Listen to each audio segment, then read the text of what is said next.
ఈవిడ మా మదర్ పేరు విద్యారాణి, నా పేరు అశ్విన్ కుమార్.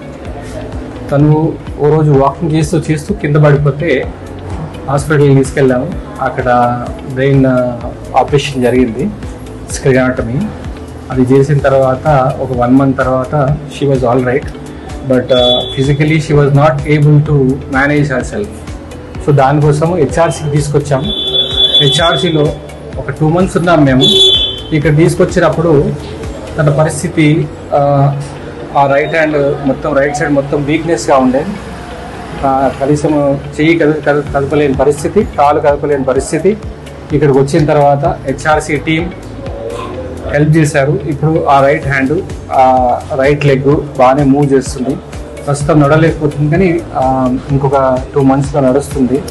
కానీ ప్రస్తుత పరిస్థితి ఏంటంటే తనంత తాను భోజనం చేయడము ఇవన్నీ తనంతట తాను చేసుకుంటుంది. But for all this HRC help thus, and I would recommend HRC for, I know ఈ ఆపర్చునిటీ ఎవరికి రావద్దని కోరుకుంటున్నాను, కానీ వస్తే కనుక HRC will definitely help you all. So I strongly recommend. LB నగర్లో ఇంత మంచి రీహాబిలిటేషన్ సెంటర్ ఇంకెక్కడ లేదు. తప్పకుండా మీకు ఏమన్నా ఇట్లాంటి పరిస్థితి ఎదుర్కొంటే కనుక HRC can help you with this. Thanks.